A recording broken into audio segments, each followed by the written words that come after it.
Shalom saudara-saudari terkasih, sidang jemaat yang diberkati Tuhan. Jumpa lagi dalam Suara Gembala. Kali ini saya ingin ngajak saudara untuk merenungkan beberapa ayat yang ditulis oleh Rasul Petrus di dalam 1 Petrus 4 ayat yang ke-10 dan 11. Firman Tuhan berbunyi demikian. Layanilah seorang akan yang lain sesuai dengan karunia yang telah diperoleh tiap-tiap orang sebagai pengurus yang baik dari kasih karunia Allah.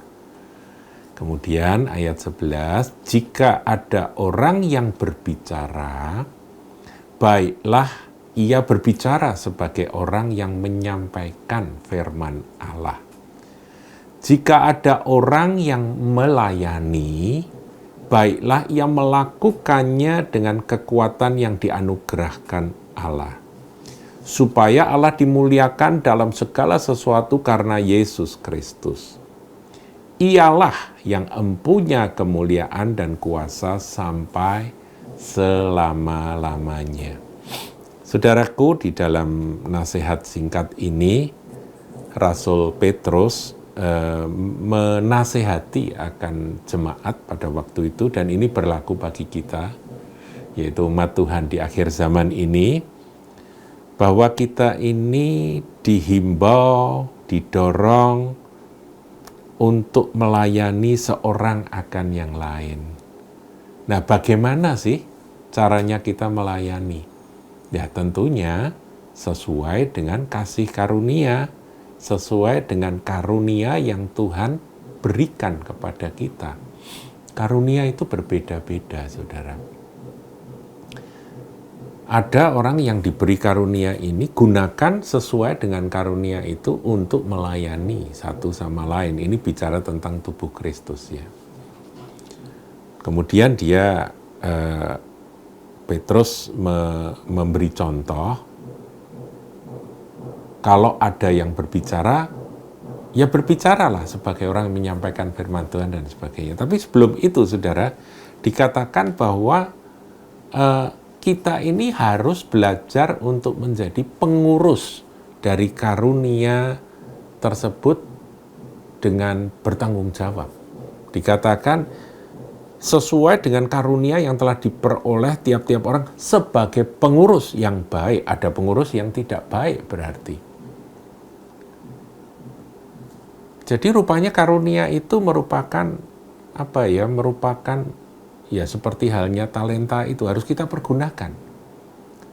Karunia itu merupakan satu modal untuk kita ini bisa melayani. Semua orang diberi karunia. Di gereja Kahal ini, saudara, kalau saudara datang hari Sabtu, ya, kalau sekarang masa pandemi ini hari Sabtu, saudara bisa datang ke dapur di belakang GRJ, saudara temukan di sana ada ibu-ibu, tante-tante, oma-oma yang sudah lanjut usia, tapi mereka begitu bersemangat untuk memasak, menyediakan makanan untuk melayani akan makan siang bersama, yang kita jadikan itu pelayanan kepada masyarakat.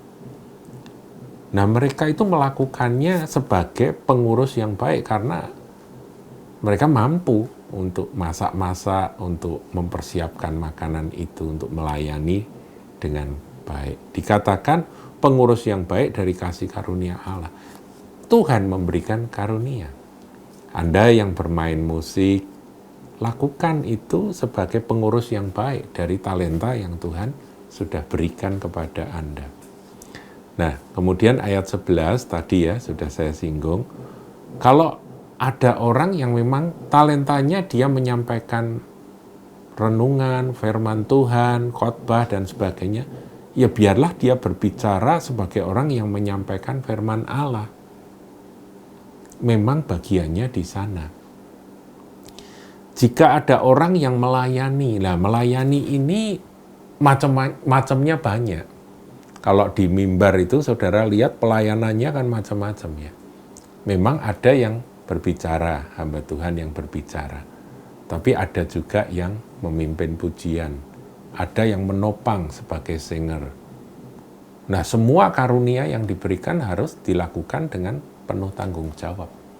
Ada yang main musik. Nah, mereka berlatih. Mereka mempersiapkan diri. Sama seperti pengkhotbah mempersiapkan diri. Kemudian ada juga yang pada waktunya mengambil mengangkat mimbar yang harus disingkirkan dan sebagainya. Ini semuanya punya peran, saudara. Dan menurut saya, peran apapun sama di mata Tuhan. Yang penting hatinya, ketika hati orang tersebut ketika melayani itu, dia melakukannya dengan penuh kasih kepada Kristus atau tidak.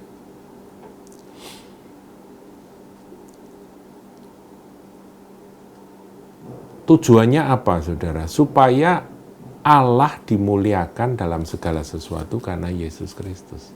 Jadi lakukan semuanya itu dengan sebaik mungkin. Jadi marilah kita mempersembahkan akan pelayanan kita kepada Tuhan itu dengan memberi yang terbaik kepada Dia. Karena Dia memang layak untuk menerima pelayanan itu. Tuhan Yesus memberkati.